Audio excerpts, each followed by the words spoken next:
Principal.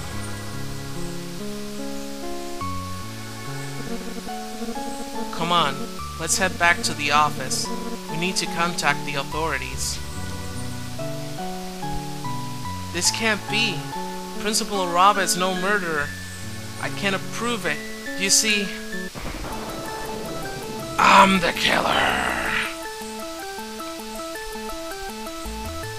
If only you hadn't come along. Uzi! I would have gone away with everything, and he'd still be alive. Ever since that day 15 years ago, after my missing father phoned me to say he had taken poison, I made up my mind that I had nothing left to live for except to see Genjiro Kaneda die by my own hands. I left my own last words on the principal's answering machine, then took a knife to Kaneda.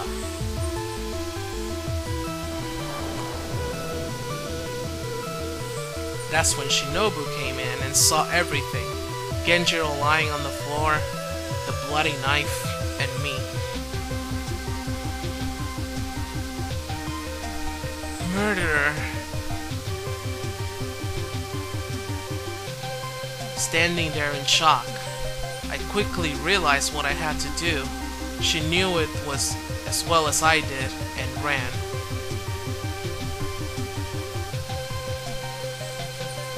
It wasn't long after she escaped that I heard the sound of screeching brakes from down the road. When I caught up with her, I saw a black car there, stopped just in front of her. Shinobu was lying on the street, motionless.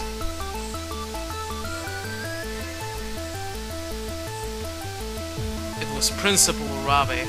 He got my message and came hurrying to stop me, but he was far, far too late. So, after a quick stuffing her in the trunk, we drove to the high school. I dragged her into a remote classroom in the abandoned school building, leaving her there for dead.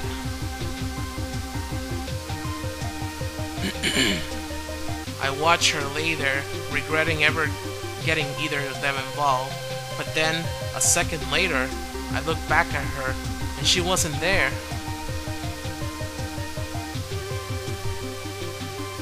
She was standing at the window, crying for help. She'd only been unconscious. Looking out the window, I realized there was a girl down there. I thought for sure she'd seen us. I couldn't take it. My mind went blank. Next thing I knew, I was holding a broken vase, and Shinobu was lying at my feet. Looking down at her, I knew she wasn't going to get up this time. After that, I ran home as fast as I could. The next day, I went to see the principal, who said this to me.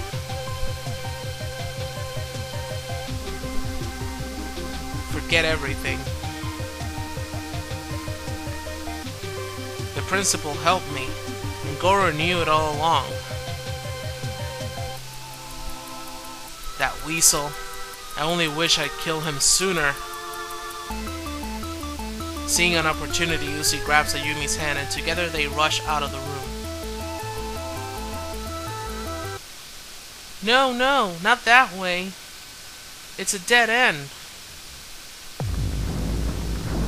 Suddenly, Uzi realizes they'd taken a wrong turn. As they seem to face the huge mirror, there's no one left to run. They're trapped. Oh no. Uzi. Ayumi and Uzi turn as pale as ghosts as they hear Hibino's footsteps slowly drawing closer and closer. Yoko once confronted me, right where you stand now. asking me this. Sir, back in the old days, you killed someone, didn't you? As I stood there staring at her, I saw her face turn from doubt to anger to fear, taking on an expression that was the exact same as Shinobu's 15 years earlier.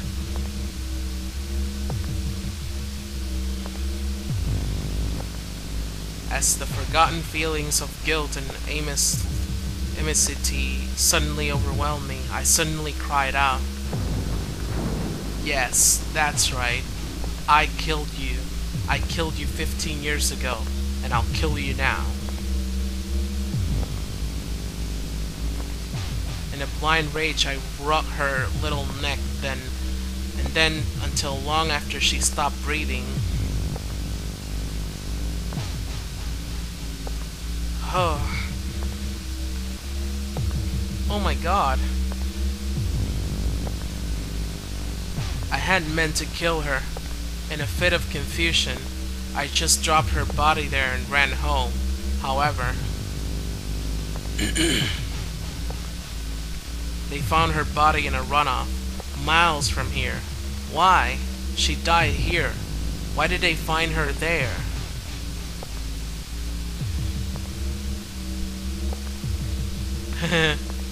No matter. I'll make sure no one finds you as nearly as easy. I've managed to keep this secret safe until now. And I don't intend to stop here. Uzi! As Hibino longes, Uzi pulls Ayumi out of the way. Just in the nick of time, Hibino's knife strikes the mirror, shattering into 1,000 pieces. Turning away from the mirror, Hibino once again confronts the two, but then, suddenly,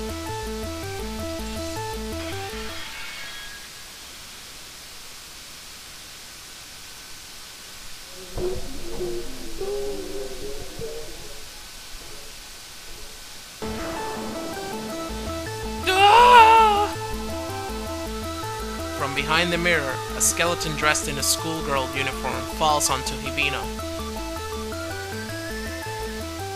Shinobu!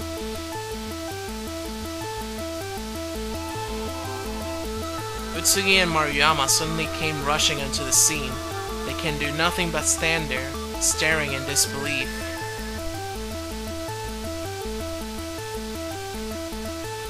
Uzi, that day, in the mirror,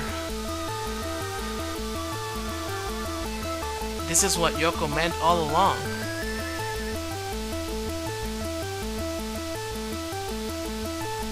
Saying this, Ayumi faints. Ayumi! Uzi carries Ayumi away, far from the crime scene. Creepy!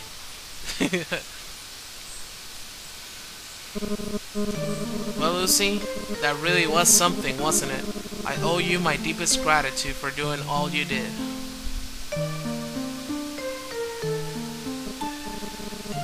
We never could have done this without you. And so, the two talk at length about everything that happened. So, Hibino was the source of his own undoing. Yep, and Shinobu's body wasn't in the building after all. Robin must have put her behind the mirror after she was murdered. That's probably why Mr. Tasaki said tools looked as though they'd been used. I bet it was the principal who dumped Yoko's body into the river as well. He sure got in over his head when he agreed to help Hibino lie. I recently learned Robin never dealt with Kaneda until the murder happened. But he did have secrets of his own to hide. He killed Shinobu, even if it was an accident. Huh? I thought Hibino killed her by smashing her head with a vase. Yes, that's what he claimed in his confession.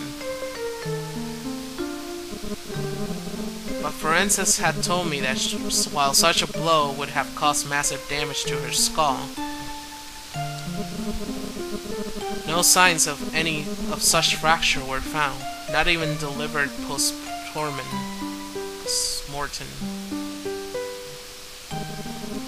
In other words, they're telling me that Shinobu died in the car accident. Huh? But that doesn't make sense.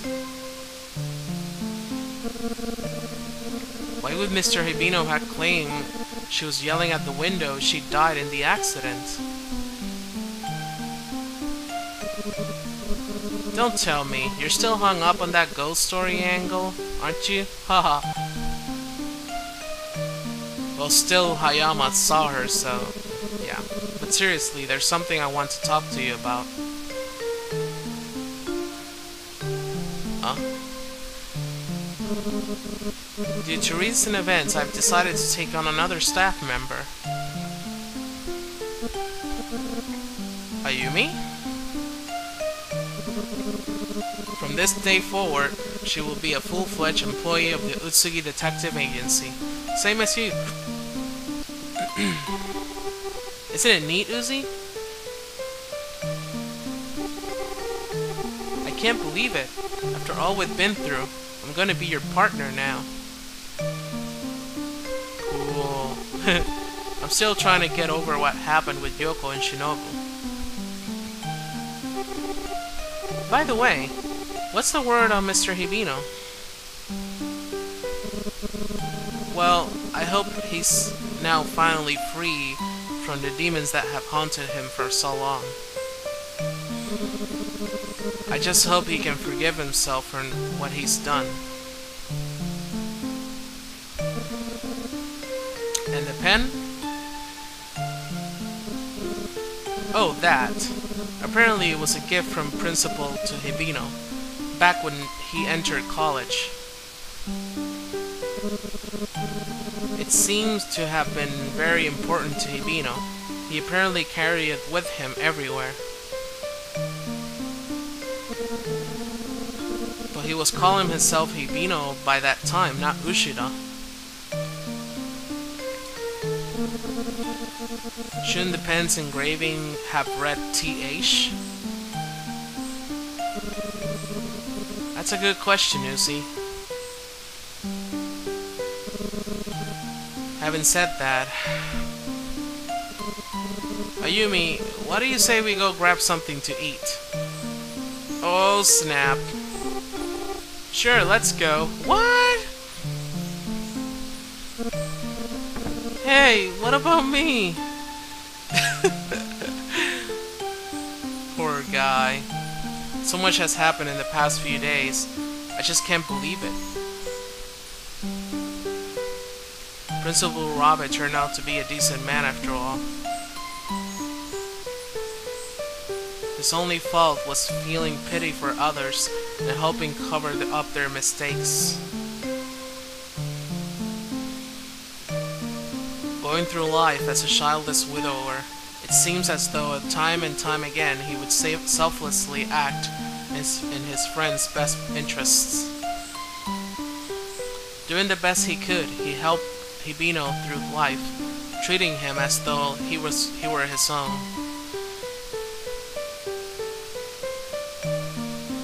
And about that pen, I realized the TU engraving must have stood for Hibino's original name, Tatsuya Ushida. However, I can't help but think the principal had it made. He really meant for it to be Tatsuya Urabe, his son.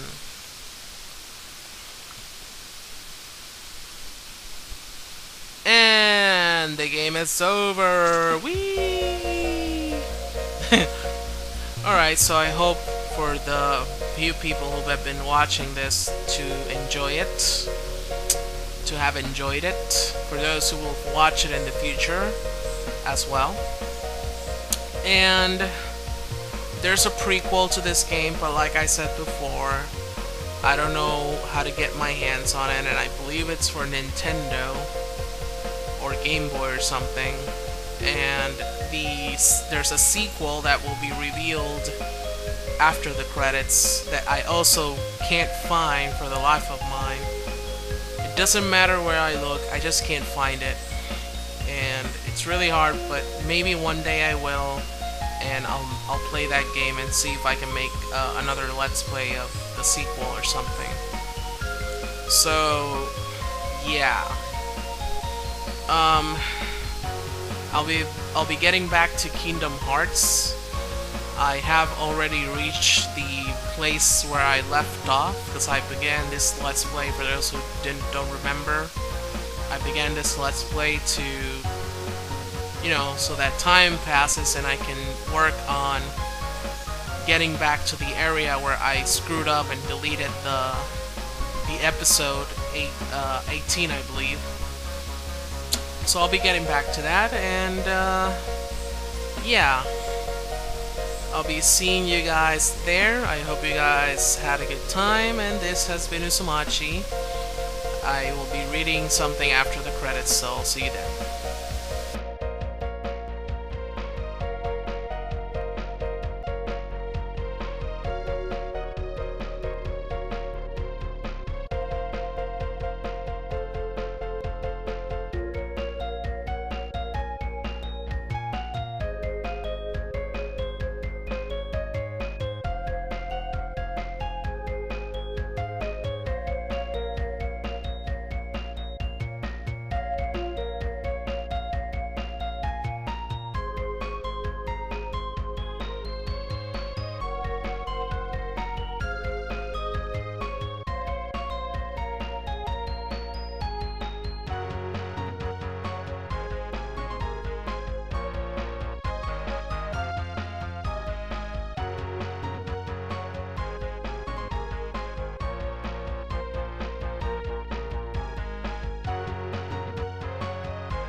years later, on one particular day,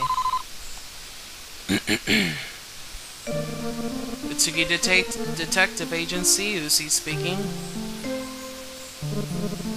Hello, Detective. My name is Senso Tanabe. I'm calling from Myojin Village. There is a matter I wish to speak with you about in person. Myojin Village. That's not too far.